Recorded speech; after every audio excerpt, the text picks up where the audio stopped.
40º dia da nossa jornada da leitura bíblica e hoje nós vamos iniciar a leitura da carta do apóstolo Paulo aos Romanos. Nós vamos ler os capítulos 1 ao 3.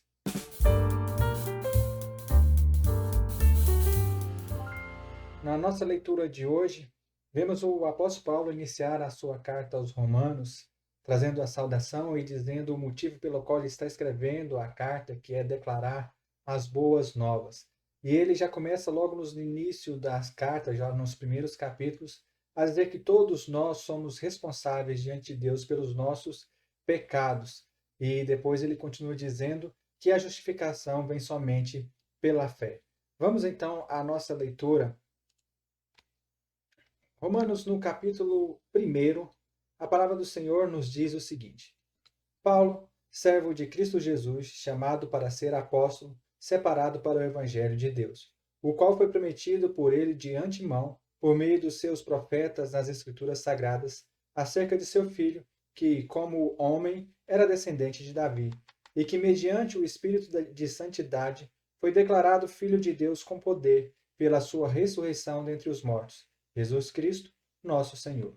Por meio dele e por causa do seu nome, recebemos graça e apostolado para chamar dentre todas as nações um povo para a obediência que vem pela fé. E vocês também estão entre os chamados para pertencerem a Jesus Cristo. A todos os que em Roma são amados de Deus e chamados para serem santos, a vocês graça e paz da parte de Deus nosso Pai e do Senhor Jesus Cristo. Antes de tudo, sou grato a meu Deus, mediante Jesus Cristo, por todos vocês, porque em todo o mundo está sendo anunciada a fé que vocês têm. Deus, a quem sirvo de todo o coração pregando o evangelho de seu Filho, é minha testemunha de como sempre me lembro de vocês em minhas orações, e peço que, agora, finalmente, pela vontade de Deus, seja-me aberto o caminho para que eu possa visitá-los. Anseio vê-los a fim de compartilhar com vocês algum dom espiritual para fortalecê-los, isto é, para que eu e vocês sejamos mutuamente encorajados pela fé. Quero que vocês saibam, irmãos, que muitas vezes planejei visitá-los, mas fui impedido de fazê-lo até agora. Meu propósito é colher algum fruto entre vocês, assim como tem colhido entre os demais gentios. Sou devedor tanto a gregos como bárbaros, tanto a sábio como a ignorantes. Por isso, estou disposto a pregar o evangelho também a vocês que estão em Roma. Não me envergonho do evangelho, porque é o poder de Deus para a salvação de todo aquele que crê, primeiro do judeu, depois do grego. Porque no evangelho é revelada a justiça de Deus, uma justiça que do princípio ao fim é pela fé, como está escrito: o justo viverá pela fé. Portanto, a ira de Deus é revelada do céu contra toda impiedade e injustiça dos homens que suprem a verdade pela injustiça. Pois o que de Deus se pode conhecer é manifesto entre eles, porque Deus lhes manifestou. Pois desde a criação do mundo, os atributos invisíveis de Deus, seu eterno poder e sua natureza divina, têm sido vistos claramente, sendo compreendidos por meio das coisas criadas, de forma que tais homens são indesculpáveis. Porque, tendo conhecido a Deus, não o glorificaram como Deus, nem lhe renderam graças, mas os seus pensamentos tornaram-se fúteis e os seus corações insensatos se obscureceram. Dizendo-se sábios, tornaram-se loucos e trocaram a glória do Deus imortal por imagens feitas segundo a semelhança do homem mortal, bem como de pássaros, quadrúpedes e répteis. Por isso, Deus os entregou à impureza sexual, segundo os desejos pecaminosos dos seus corações, para a degradação dos seus corpos entre si. Trocaram a verdade de Deus pela mentira, e adoraram e serviram as coisas e seres criados, em lugar do Criador, que é bendito para sempre. Amém. Por causa disso, Deus os integrou a paixões vergonhosas. Até suas mulheres trocaram suas relações sexuais naturais por outras, contrárias à natureza. Da mesma forma, os homens também abandonaram as relações naturais com as mulheres e se inflamaram de paixões um pelos outros. Começaram a cometer atos indecentes, homens com homens, e receberam em si mesmo o castigo merecido pela sua perversão. Além do mais, visto que desprezaram o conhecimento de Deus, ele os entregou a uma disposição mental reprovável para praticarem o que não deviam. Tornaram-se cheios de toda sorte de injustiça, maldade, ganância e depravação. Estão cheios de inveja, homicídio, rivalidades, engano e malícia. São bisbilhoteiros, caluniadores, inimigos de Deus, insolentes, arrogantes e presunçosos. Inventam maneiras de praticar o mal, desobedecem os seus pais, são insensatos, desleais, sem amor pela família, implacáveis. Embora conheçam o justo decreto de Deus, de que as pessoas que praticam tais coisas merecem a morte, não somente continuam a praticá-las, mas também aprovam aquele que as pratica. Portanto, você que julga os outros é indesculpável, pois está condenando a si mesmo naquilo em que julga, visto que você, que julga, pratica as mesmas coisas. Sabendo que o juízo de Deus contra os que praticam tais coisas é conforme a verdade. Assim, quando você, um simples homem, o julga, mas pratica as mesmas coisas, pensa que escapará do juízo de Deus? Ou será que você despreza as riquezas da sua bondade, tolerância e paciência, não reconhecendo que a bondade de Deus o leva ao arrependimento? Contudo, por causa da sua teimosia e do seu coração obstinado, você está acumulando ira contra si mesmo, para o dia da ira de Deus, quando se revelará o seu justo julgamento. Deus retribuirá a cada um conforme o seu procedimento. Ele dará vida eterna aos que, persistindo em fazer o bem, buscam glória, honra e imortalidade. Mas haverá ira e indignação para os que são egoístas, que rejeitam a verdade e seguem a injustiça.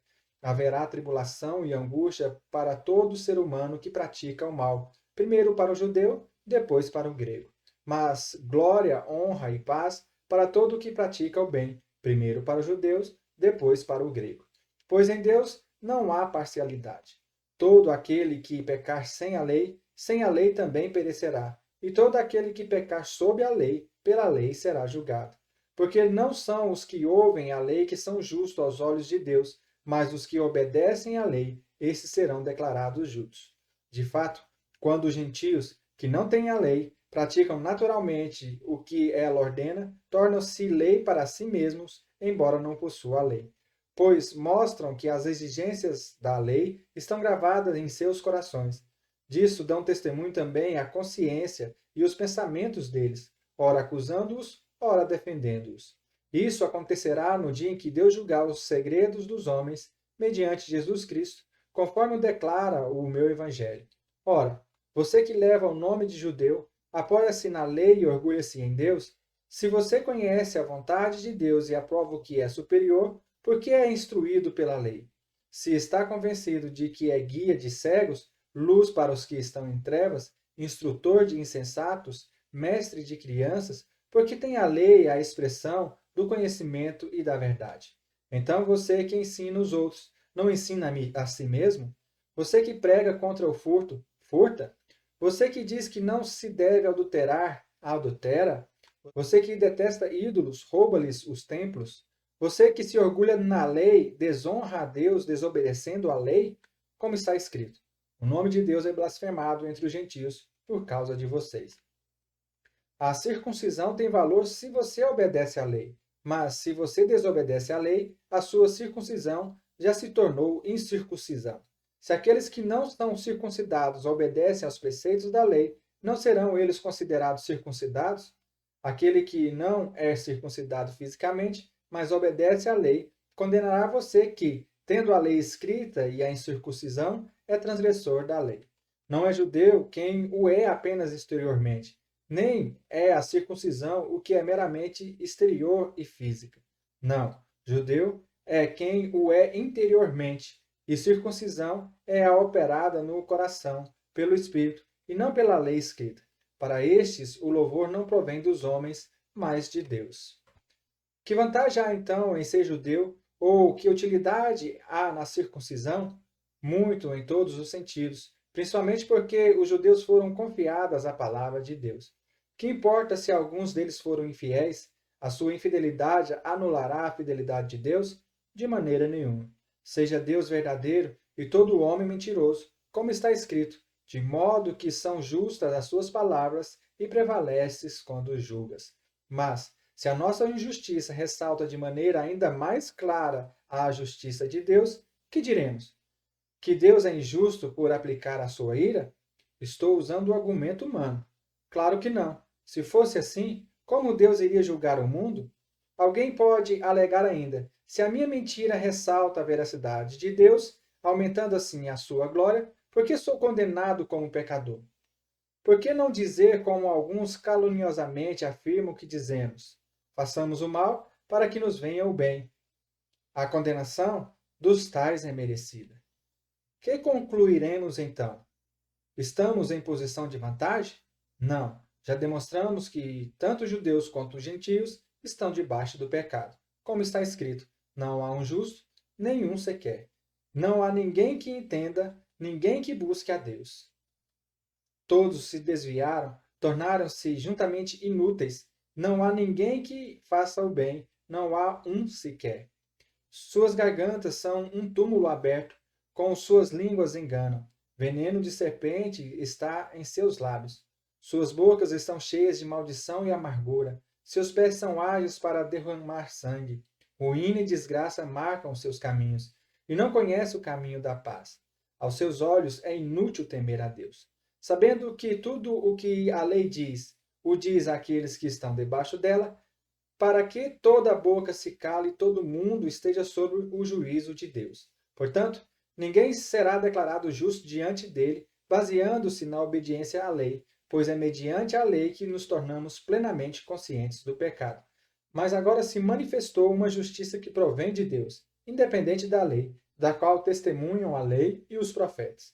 Justiça de Deus mediante a fé em Jesus Cristo, para todos os que creem. Não há distinção, pois todos pecaram e estão destituídos da glória de Deus, sendo justificados gratuitamente por sua graça, por meio da redenção que há em Cristo Jesus. Deus o ofereceu como sacrifício para propiciação mediante a fé, pelo seu sangue, demonstrando a sua justiça. Em sua tolerância havia deixado impunes os pecados anteriormente cometidos, mas, no presente, demonstrou a sua justiça, a fim de ser justo e justificador daquele que tem fé em Jesus. Onde está, então, o motivo de vanglória? É excluído. Baseado em que princípio? No da obediência à lei? Não, mas no princípio da fé. Pois sustentamos que o homem é justificado pela fé, independente da obediência à lei. Deus é Deus apenas dos judeus? Ele não é também o Deus dos gentios? Sim, dos gentios também, visto que existe um só Deus, que pela fé justificará os circuncisos e os incircuncisos. Anulamos, então, a lei pela fé? De maneira nenhuma. Pelo contrário, confirmamos a lei. Glória a Deus. Embora o livro, a carta escrita aos Romanos, pareça ser uma carta um tanto quanto complicada de se entender, até mesmo de ler, ela traz grandes verdades a nosso respeito, a respeito da humanidade como um todo. E eu digo da humanidade como um todo, não desprezando as demais cartas ou os demais textos bíblicos, mas porque Roma, naquele momento, no momento em que Paulo escreveu essa carta, melhor dizendo, era considerada o celeiro ali da humanidade, né? Era considerado o local onde a humanidade era vista. Ou seja, era o principal ali. As demais nações, os demais territórios, talvez não tinha tanta importância quanto Roma naquele momento. Por isso, a escrita a Roma é uma escrita universal, uma escrita para todos os povos. Porque Paulo mostra para o povo que Deus é o Deus de todos os povos, de todas as nações, não somente de judeus, mas de todos os povos. E ele é demonstrado nisso através da carta aos Romanos. Que nós não possamos então tomar para nós essa verdade de que Deus é o Deus de todos, é o meu Deus, é o seu Deus, é o nosso Deus. E assim possamos entregar ou viver livremente nele. Que o Senhor abençoe seu dia e nos vemos amanhã no nome santo de Jesus.